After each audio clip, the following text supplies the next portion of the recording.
So, over 82% of our scholars from Glenlee Elementary School come from economically disadvantaged backgrounds. That's not a James Gordon opinion, that's a fact on the Virginia Department of Education's website. So that means over 8 out of 10 scholars come from impoverished backgrounds. However, what I tell people when we do our interviews Hmm. and we have our conversations, that's our kids' secret sauce.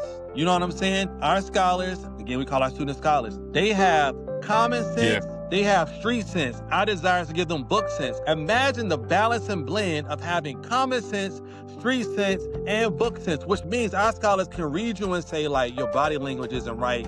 You're not really rocking with me. You're not really for me. And intellectually, I'm reading on or above grade level. As a matter of fact, our scholars are, we actually, as a school community, we doubled the number of scholars identified gifted within our first year. Why, Wow. James? Because the scholars were already here. What we did, we set Wow. the stage for it.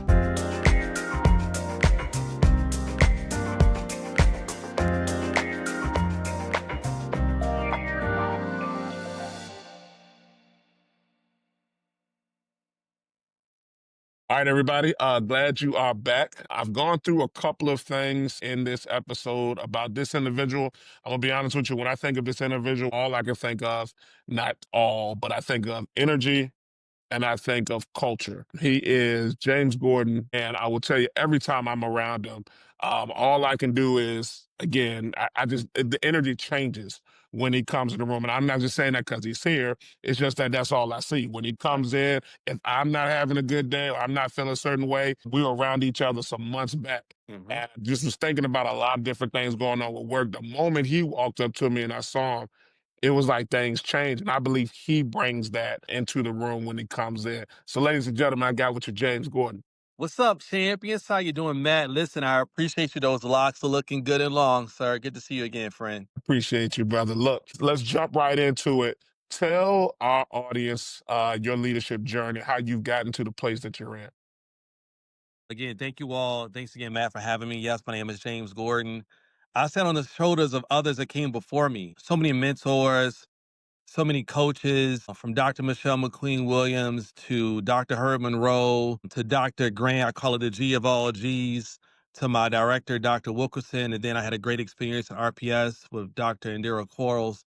Oh my God, the list goes on and on. So I don't want to miss anybody's name. If I didn't shout you out specifically, I still love you and thanks for all of your support along the way. I started, Matt, at Highland Springs High School as a student in the technical center. And so I was in the early childhood program. And so I had a chance to work with like 3 and 4 year olds. And they used to call me Mr. James. And so we made bulletin boards and interactive lesson plans with them. And so since a very young age, as a teenager, I knew I wanted to become a teacher. I've had so many great teachers like, Coach Bristow, who was my Algebra 1 and Algebra 2 teacher at Highland Springs High School. He was also my cross country, indoor track coach and outdoor track coach. Just so many great things I learned along the way from him, along with, so many others that have supported me. And so some of the nuggets that I learned from Coach Bristow along the way was just, you know, James, I wanted you to know it was more than life than just good grades. And so he wanted me to have a well balanced approach to life. So from there, I went to James Madison, go Dukes. Had an opportunity after I graduated to become a teacher at Mount Vernon Alternative School. So we had the scholars that, they were not successful for whatever reason in their comprehensive environment. And so that's why I really, really, really had a chance to learn and connect with Dr. Herb Monroe, a superintendent over in Surrey County. But at that point, he was a teacher there. And so he took me under his wings and just really helped to mentor and coach and support me, taught me how to tie a tie, all the great stuff that I know Dr. Monroe was on here previously. So just learned so much from Yeah. him. And then, VCU cohort, education program, got my admin endorsement, became an admin intern back at Highland Springs High School. That was like a full circle moment, man, going back to my high school where I graduated from and, serving in the capacity as an intern, learning a lot. Miss Cheryl Sutherland really, mentored me while I was under her wing there as an intern, along with many others along the way. So learned a lot. Then I became an associate principal. Tuckahoe Elementary School split with Mayberry Elementary School here in Henrico. Then Harvey Elementary School associate principal. Then became a principal in RPS for 4 years at Oak Grove, Bellmead, South Side in the building, and then back here at Henrico at Glenlee, going into my 4th year as a principal. So what drove you to become a school leader? Because again, I always think of energy, whether you're teaching or whether you're leading, and actually other people have said that about you as well. Like what drew you to be like, hey, I want to actually lead a building? So first of all, thank you for that question. My wording's a little different. So like, if you ever hear me talk, like I'm like I serve as the principal of, right? And so I serve as the principal of Glenlee. I served as the principal of Oak Grove. And so, yes, do I lead? Of Yeah. course, yes. But I serve, right? And so, for example, I was doing something today at a school helping out with summer school. And so one of the teachers who was like, yo, so you like doing different things, right? It's like, yo, like I want to lead not just in title, I want to lead in service. So I've seen great Mm, people model it mm, for me, right? So I've given you the list of so many various leaders and many that I didn't even mention that have supported me along the way. They led through their service. Right. And so because I saw mm. people like them leading, again, like I was like, I knew I wanted to become a teacher at a young age as a teenager. I didn't know I wanted to become an administrator until going into like my 2nd year as an educator, but I had great leaders along the way. Gotcha. So what? So diving deeper into that, Go what for it. about it made you want to shift from being a teacher and being in the classroom, and then actually serving in leadership, being a servant leadership and leader in a building? Yeah. Just I felt like I have a broader reach. You be able so I get an Okay. opportunity. I still go in like different classes. So like as an administrator, and even when I was an intern, I would go and teach or co-teach with the teacher. We would, plan the lesson together. And so that was like the highlight. Like of course I like, being a principal, that's all cool, that's great. At the same time, I truly, truly, truly get like a little extra energy when I go into a class and get a chance to co-teach with teachers. So I knew going Okay. into it as a principal, I would have an opportunity to reach more classes, reach more scholars, reach a whole community. So taking like a community-based approach, going out serving the community. So my community is like Oak Grove. We serve the scholars from Hillside. I call my students scholars. So Mm, Hillside Court, aka yeah. Hillside, projects, or Hillside Community, and also over here in Henrico at Glenlee, St. Luke, formerly known as Essex Village. So going out there, we were there last week serving food to the community. So I just felt like I would have a broader scope and reach and an impact. And also, too, one more thing I wanted to add, wanted to leveraging the book called The Three Doctors, where they wrote about We Beat the Street. They wrote a book about the pact they Hmm. made, the three doctors from New Jersey, right? Yes, sir. And so I wanted to take that kind of concept and make it cool to be an educator, make it cool to be smart, make it cool within the context of like the kids that look like us, right? So you can still be smart and have your lots. You can still be smart, you know what I'm saying, and still be an athlete and different things. And so that's been my whole why, man. Just a broader reach. So, and now I feel like you've broken the ice a little bit. You know how you start off an interview and you kind of like feeling things out. I Go think for it, you've sir. broken the ice a little bit for me because whether it is Dr. Monroe, whether it is Quentin Ballard, Yes. whether it's just some different leaders that we've been around, one of the things that you all always talk about is getting into the community. It's almost like being a part of a church, right? You don't Come on, stay in the sir. building. We are the church, so we get out of the church. Like how have you seen that influence and help your students, your staff, and you yourself just increase with success because you all get out of the building?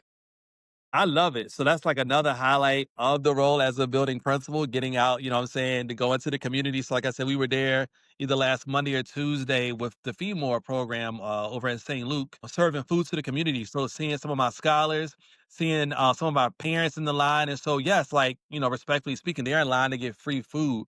And so it's number one with that too, like the service is very humbling because they're Mm, allowing me an opportunity mm, to serve them food, whatever food we get from Feedmore for that day, and to love them up and say, "Good to see you." And when they truly reciprocate, wanting to give me a hug, that's another thing of like, "Yo, Mr. Gordon, we rock with you," which is of course an urban term. Like we feel you, Mr. Gordon. We're on the same team.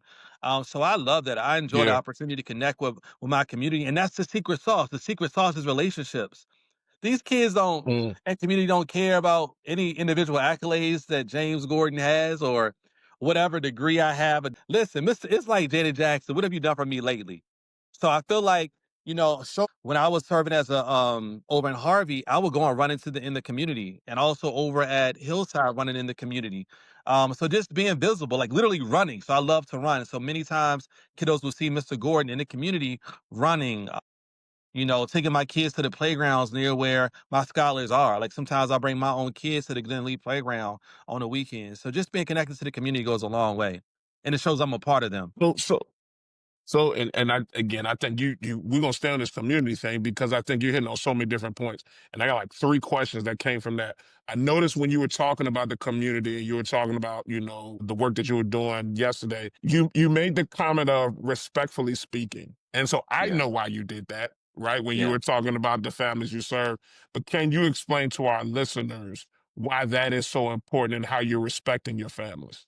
Yeah, real talk. Thank you for that. So, over 82% of our scholars from Glenlee Elementary School come from economically disadvantaged backgrounds. That's not a James Gordon opinion. That's a fact on the Virginia Department of Education's website. So that means over 8 out of 10 scholars come from impoverished backgrounds. However, what I tell people when we do our interviews Hmm. and we have our conversations, that's our kids' secret sauce. You know what I'm saying? Our scholars, again, we call our students scholars, they have common Yeah. sense, they have street sense. Our desire is to give them book sense. Imagine the balance and blend of having common sense, street sense, and book sense, which means our scholars can read you and say, like, your body language isn't right. You're not really rocking with me. You're not really for me. And intellectually, I'm reading on or above grade level. As a matter of fact, our scholars are we actually as a school community, we doubled the number of scholars identified gifted within our first year. Why, Wow. James? Because the scholars were already here. What we did was we set Wow. the stage for it. We had our gifted resource teacher go and meet with every grade level and say these are some characteristics to look for. We then did something called parents, pizza, and paperwork. I'm going to reiterate that. Parents, pizza, and paperwork. We did that around November. We do that every year. I'm going to my fourth year here at Glenlee Elementary School. So because some parents maybe have some, hesitation to fill out this school lingo related to why my child is or not identified gifted, right? This the parent questionnaire component of it, right? And so we actually meet with our families that are interested, parents, paper, pizza, and paperwork, and we feed them as a component just to say, hey, listen, if you need help filling out this paper, we got your back. Wow, that is so good, man. I like that. So you all doubled the gifted group at your school, and I Yes, sir. think, and I'm just trying to get everything that you're saying right here. The question then I wanted to go to is, what, as you're getting to the community, what was that like bringing that mindset as you're serving your staff, bringing that mindset to your staff about, hey, look, something that I think you said was key is the kids are our gifted kids are already here. So it's not like Yeah. we're trying to recruit gifted students, they're already here. We just might not have identified those particular students. What was that like bringing that thought process, that mind process to your staff? Thank you for that. Just serving them to help them understand that the kiddos are here. I think it does help that I'm a product of the East End. You know what I'm saying? Like my school is in the East End. I'm a product of the East End. The East End, Glen Lee Lions, like, our Lions in the community we're known for basketball and football and track, etc.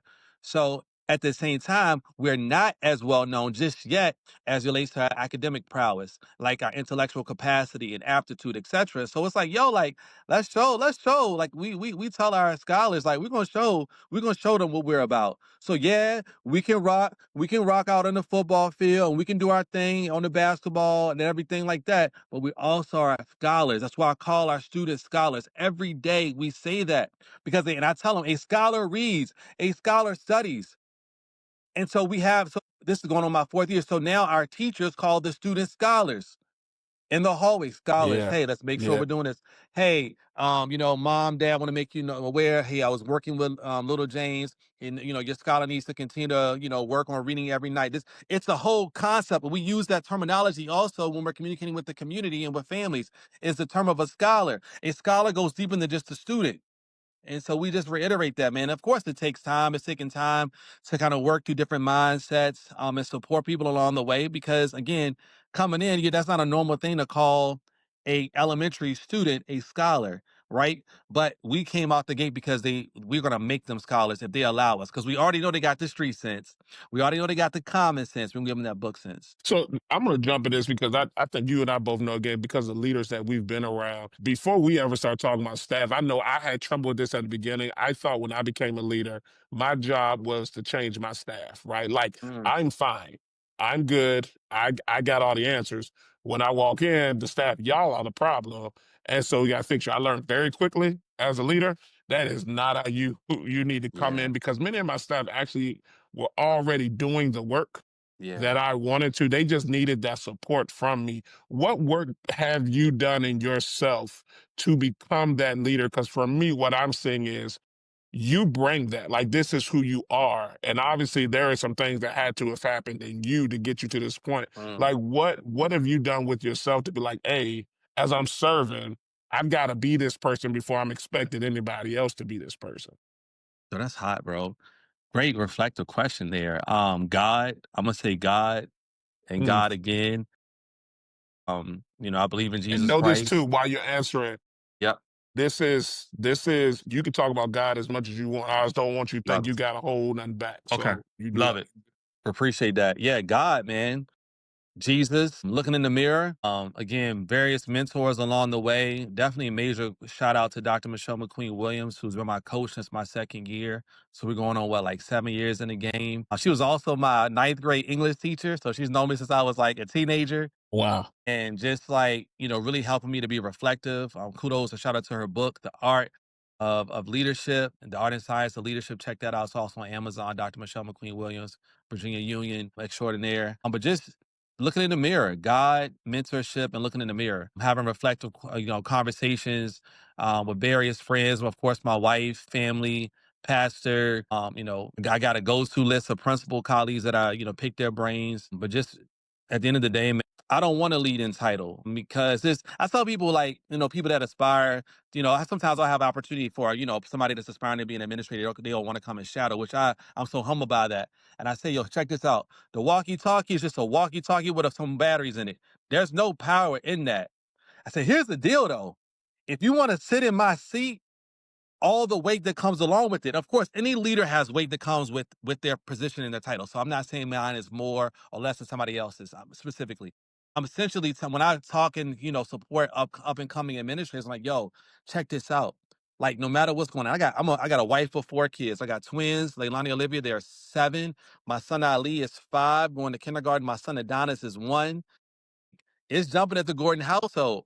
But at the end of the day, like Yeah. my community knows like Mr. Gordon's gonna have our back. My feel like my teachers for the most part, they know and our scholars know Mr. Gordon's gonna look out for us, right? Because he's gonna help serve us. He's gonna put us right in a position to win. Because I tell, and this is another thing also, I call our scholars, I call our community, and I call our teachers, yo, we're champions.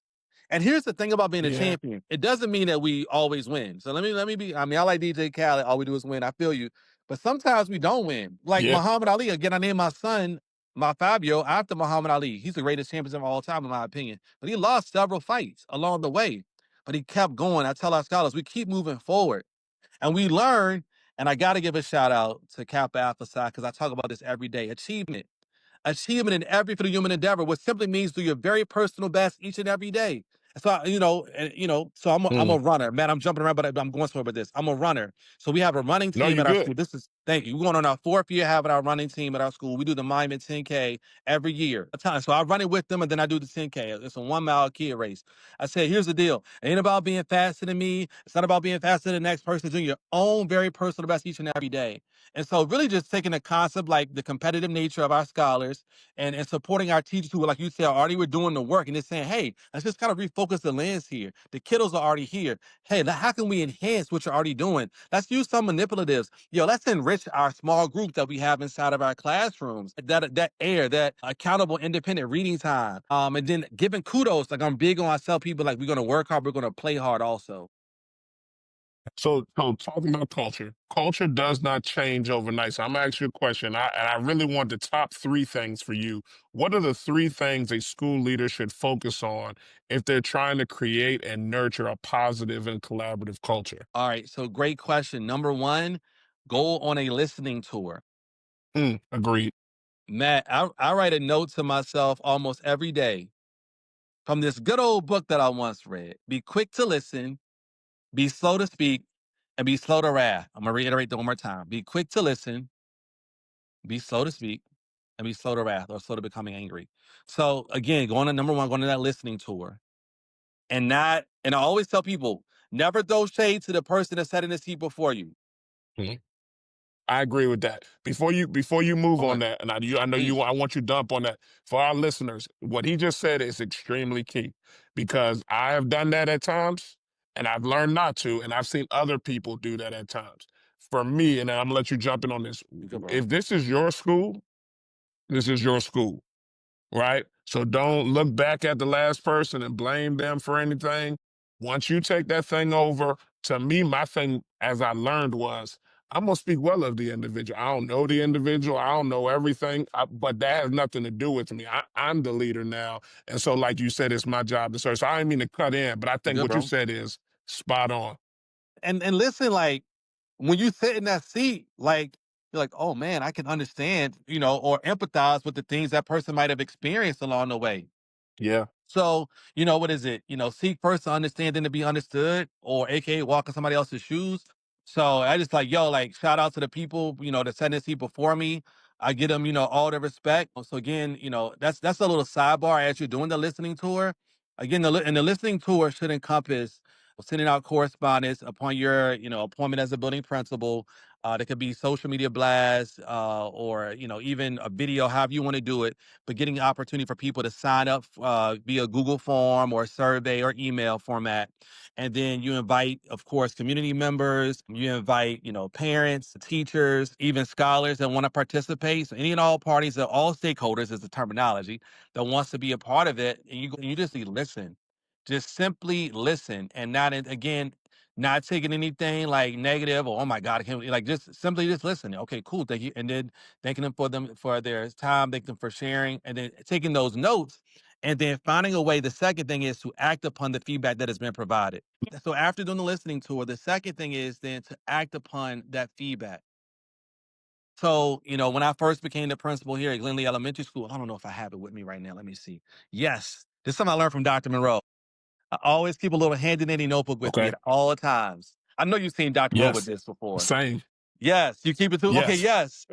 Yo, bro, so like this Yep. helps me so much.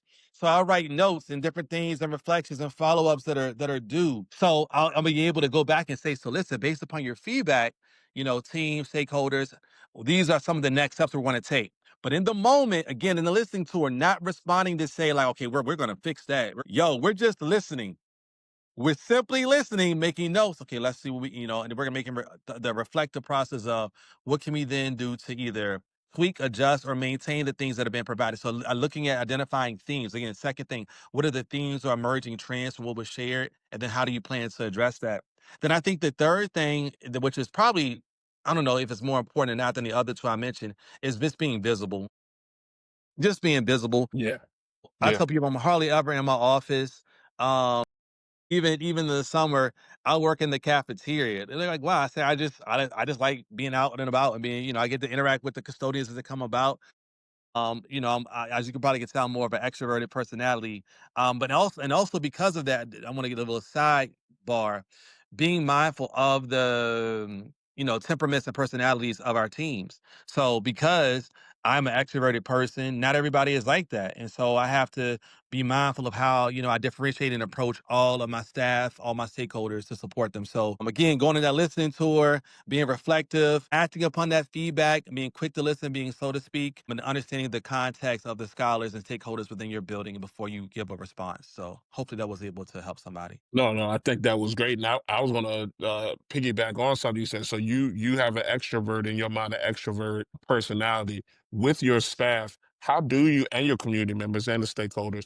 How do you work with those different individuals that are like they're extroverts like you and or they're introverts? Because again, something I had to learn was like just because somebody doesn't maybe bring the energy I have doesn't mean they're not bringing energy. They Yeah. just might be bringing that in a different way, and so it behooves me as the leader to get to know my individual. So how do you work through that?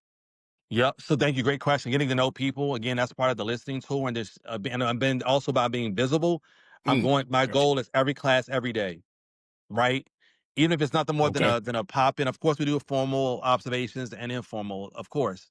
But I'm talking about just, Dr. McQueen talks about this in her book as it relates to just like shooting the breeze, going by, what's up, Matt? Checking in. Yo, like, how long you been growing the locks, man? Cool. Like, I'm actually processing and getting information from Matt during this whole time. If somebody got married, somebody's having a child, like just shouting them out, whatever, just trying to get to know people. What they're like one of my associate principals, he's really into golf. I don't even know how to golf, but just talking to him about golf and saying, "Yo, man, we got to go to Top Golf." And we went one time, and he was crushing it. You know what I'm saying? So just like that was his Yeah. lane. And I really love giving people opportunities to shine, but they can only shine as relates to like in their specific area. And to get them in their most optimal area, I have to listen to them, right? So again, going in that listening tour. So yeah, So, in the culture that you want to see in your building, that you're obviously building in your building and have built, what are the non-negotiables? Like, I know for me, like for example, non-negotiables for me are, hey, we always gonna keep people safe, right? Safety first. I have a friend of mine that says safety first because safety second just doesn't make sense. So, like that, facts. just we're gonna be safe. The other Yeah, thing is we're gonna be professional. Right. yeah. When we come in every single day, we're gonna treat each other with respect. We're gonna treat the kids with respect. We're gonna treat our community members with respect, and we're gonna make sure we're good at what we do, right? And the last thing is we're gonna do what's right by kids, right? Like at the end of the day, that's why we're here. I had a mentor of mine say schools weren't meant to pay, Yep. adults. It was meant to educate students. So like that's why we're here. So those are like my non-negotiables while we're here, and we can kind of build on that. What are your non-negotiables? I want to echo all that you just shared. I mean, of course, I have like a handbook that has non-negotiables. Of course, be at your door on time, greet scholars. Just, we give a video and a tutorial how to greet the scholars in the morning to set the stage for learning, the expectations of small group learning, et cetera, et cetera. But I think at the core of it is the expectation that our kids, when they come, they are scholars and they deserve the very best. As Anita Baker would say, giving you the best that I got every single day. Because if I can get you at the core to believe that our scholars deserve your very personal best and our very personal best, then you're going to give me your very Yeah. personal and professional best each and every day. And because of that, you're going to help keep the scholars safe. Because of that, you're going to make parent contact if little James has missed a day or two of school. Because of that, you're going to hold high expectations and have high rigor in your classroom for the scholars. So again, my main non-negotiable is that you can't be around us as a school team and community and say that our kids can't. That's one of the things that just doesn't sit well with me is like, Mm, these mm, kids, no, these are our kids. Like, hmm. so I don't want to hear that these kids can't because the data already speaks to that the kids can make progress. We've seen great gains with our scholars. We've seen great gains by the grace of God. We were fully accredited from the spring 2024 Awesome. data. We've seen great gains as it relates to already data. And of course, we still have room to grow. We still have room to grow. It's a daggone marathon, as Nipsey Hussle would say. It's not a sprint. But to say these kids or these people from the community, because of whatever they come from or background, they're limited. That just doesn't sit well with me. That's You say that one, man. It's a little different side that comes out because I'm like, no, they Yeah, can. yeah, yeah, yeah. They can, man. Again, I'm a product of the East End. My mom raised me and my brother. Free and reduced lunch. You know, 215. Excuse me. 715 North Laburnum apartment number 2 was where we were.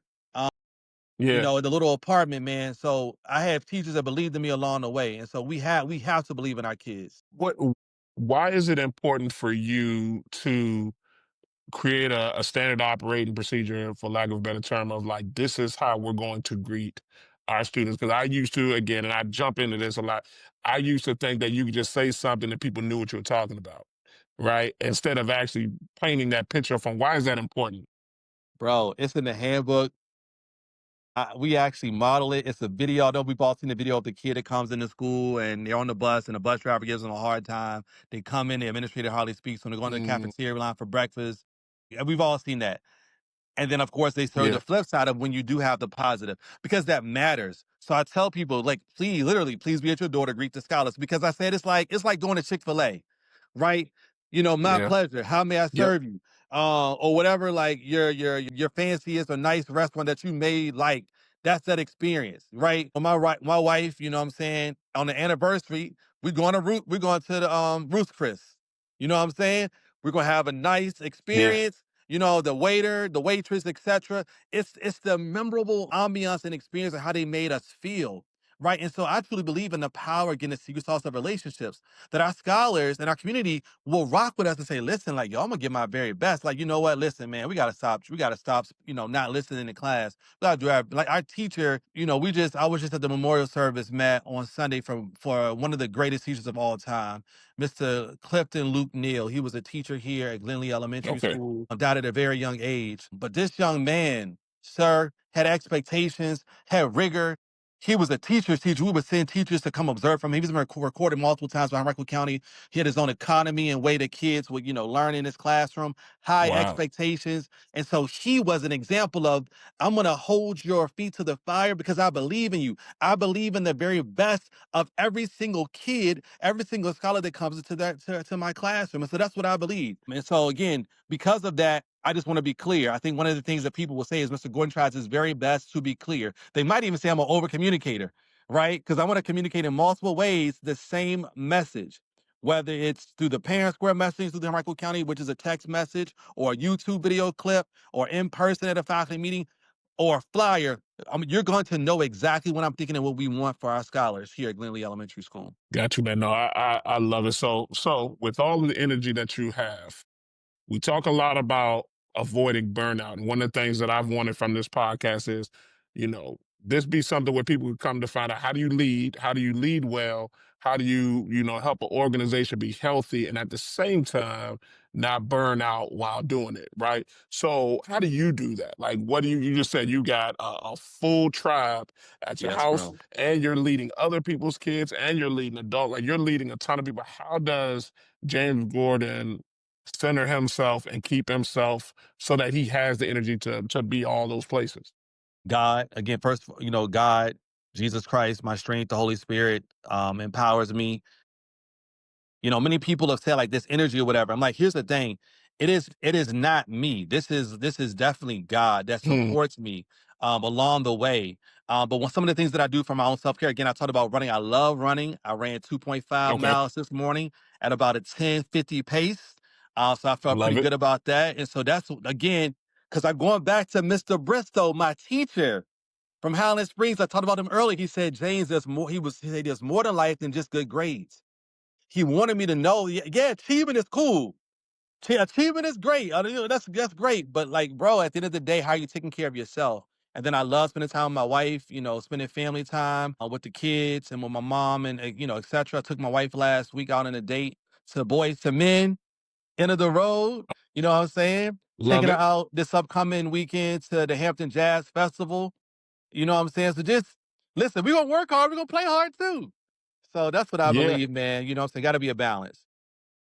Gotcha, gotcha. I would say when I think I put this in a video that I did, I noticed that when my family life and I put things in the right priority and my family is in a good place, my work life tends to be a whole lot better. I've been on the other side of that where I was like, I did everything for work, I didn't do home, and it just seemed like everything crumbled eventually. So no, I love what you're saying about you taking care of your wife, taking care of your kids, and then taking care of work.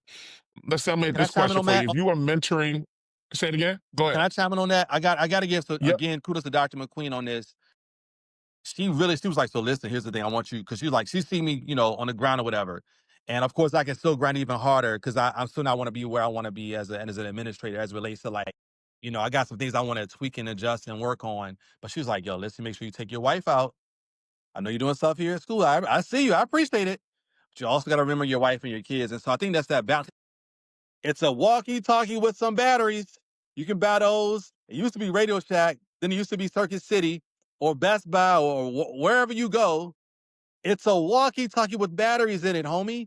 But at the same time, again, the Yeah. gravity and weight that comes along with it. But then it's the balance, right? Because I want to be able to still go home, hang out with my 4 kids and my wife, and have a good time. You know what I'm saying? So again, that's the balance. Because of that, then you will burn out, right? And then it's no joy as relates to doing the job. I'm very grateful and appreciative that God has given me joy and passion in my role as an administrator.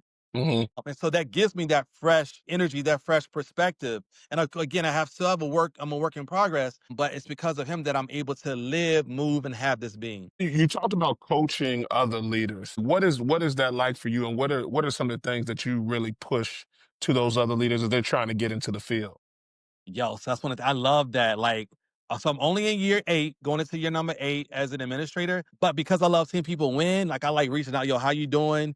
We got this upcoming deadline for the county or whatever. How's that coming for you? Let me know if I can ever be of support to pick your brain. If you want to come over here or I'll come over there after school, we can connect. Just like having open conversations about like what was your thought process on like whatever. You know what I'm saying? How you doing with like observations? How do you feel? Like how do you feel about the results from the survey? And what are some of your next steps based upon that data? It's really just have an open door because I want to see people win. Has been Yeah. my approach. So then when you yeah, because again, man, like just seeing how much, and I know what you just said, God, the energy and the Holy Spirit. Like, walk us through, if you don't mind, what does a day in the life of James Gordon look like? As one of the things I'm learning is the more that I give of other people, I'm not talking about wearing myself out, but the Yeah. more I have the mentality of giving than taking and grabbing and Yes, people man. doing stuff for me, it seems like you get refilled at a Yes, certain man. point, right? Because you're watching other people, like you said, win. So it just energizes you more to help them win. So, like, what does the day in the life of James Gordon look like? So I'll start with today's, waking up, God woke me up, do a devotional, do some prayer time. I was at the track by like 5:45 this morning. Ran those 2.5 miles. I got a workout party that we run together in the morning. So that was good. That's get us community. That's just encouraging each other. If I'm listening to music and motivational stuff along the way during the run. And like one of the things people tell you, like as I'm running, I'm like, good job, telling good job to other people along the way. Good job. You got to keep going. You got this. You know what I'm saying? I just love encouraging people. Because so you probably can tell like one of my love languages is like words of affirmation. So that's Mhm. how I get my bucket filled is words of affirmation. And so then from there, today we had one of the schools in the county working through some, challenges with HVAC. And so my scholar said to be rerouted from one particular elementary school to another. And so I reached out to my director and said, "Yo, I'm willing to help out." So I went there to that other school and helped out today. Then had an interview, as you know about earlier, and then just connecting with my custodians, making sure things are, running smoothly as they are cleaning our building, getting ready. Of course, email correspondence, etc. So really just like today's is rolling. Then when I get home, it's daddy duty with 4 kids. My kids are doing, summer enrichment for reading, and the whole Okay. nine. I could go down the list, but that's what we got going on. And So do it again the next day. if you are mentoring a brand new person, and again, I feel like I've said this, asked this in multiple different ways, but what would be the top three things you would emphasize for their first 90 days, right? Like, so they're walking in, they are just starting. What would you tell them? Hey, man, look, these are the things that you need to do. And then I'm going to say this, exclude the walking or the listening tour. So Got it. you got Please. to do that. That just has to happen. But what else would you tell them? Okay, number one, of course, after praying, right? And if you pray, then that's cool. If you don't pray, whatever, that's of course your choice. After you've done or haven't done that, the next step is what is your data? And again, I'm saying your Mm, data because now you are the building principal. And so knowing that data like the back of your hand. So knowing your culture climate data as it relates from the stakeholders, knowing your reading data, your math, science, social studies, your writing data from the fifth, depending upon what school you're at as it relates to like, if you're elementary, the elementary SOLs, the vowels, the literacy assessments, looking at the condition of your building. So also a part of it is also walking the building. What are the building conditions? What are the mm, things that maybe need to be updated, repaired, or that's maintained? good. One of the things matter of fact, I did this yesterday. Yesterday we had our annual custodial team, facilities team, office and admin team luncheon. That I have an agenda, of course. We sit down and talk about like how the year was last school year and some things that we're looking forward to for this upcoming school year. So had everybody share, my name is so and so, my role is this, and I'm looking forward to this for this upcoming school year. And so like my name is, Miss Smith. I work in the office. I'm looking forward to making more connections with families as they register their kids for this upcoming school year. So that's really important. And then after looking at the data again, that's going to inform some of your next decisions and actions related to that master schedule. So that master schedule is super key because that's going to show what you prioritize. And then of course, getting feedback from that master schedule, not only from your director, right? But also from your leadership team. So given a window of time, it could be, within the next, giving them a heads up within the next week. I would love to get your responses and feedback on the proposed draft, keyword draft, because that Yeah, shows you're open yeah. to feedback and being receptive to that. Also looking at your calendar of events for the upcoming school year. Like we've already worked as of earlier in June for next school year's events to map that out, because what we did 2 years ago, we sent out our calendar of events as a magnet tile to go on people's refrigerators or whatever Love they it. want to place that. So that calendar is going to be super important. It's going to that's going to share and drive what are your priorities. So just looking at just what is the data telling you, what are some of your next steps, what is that master schedule, what's the condition of the building, and then showing your custodial team members that you do prioritize them in your facilities, because that grass still needs to be cut. Another thing that also I think Yes. is another thing that maybe overlooked at times is the power of the marquee, right? Mm, So okay. the if it's electronic or if it's the old school kind that you have to manually adjust, making sure that marquee clearly communicates. Especially most people start in the summer, July 1st. When is your back to school? When is your open house? That welcome message. Making sure also over the summer that you're grinding in July, to also purchase and order your new shirts, right? So whatever your new logo or design is, right? What is your theme for this upcoming school year? So what we did was we had our teachers before the end of the school year vote on, give us thoughts and ideas on a theme. And then we then took those Hmm. top three and voted on that. And then so the theme that emerged was dream big, hustle hard. Right. And so we're gonna base everything, we're gonna dream big, but we're gonna hustle hard, work hard and grind. So again, buy in, but being strategic along the way. And then I would say, of course, having a built-in check and balance point after those 90 days, like were you able to make, with that little notebook, whatever system you use, if it's a Google spreadsheet or whatever, did I meet the things that I said I was going to do? A check and balance system is super important. And then to be able to report that out. Okay. What's up, everybody? I hope you enjoyed that episode with amazing James Gordon. We did have some technical issues right at the end, but I believe you got to see what a great leader looks like, and you were able to hear exactly the strategies and things that he uses to make his school incredible. Remember, let's make sure we get out there. Let's pass out this episode. Let's shoot this episode to other people. Please make sure you comment, make sure you share, and we've got way more things to come. So I love you. Remember to stay hot and keep leading.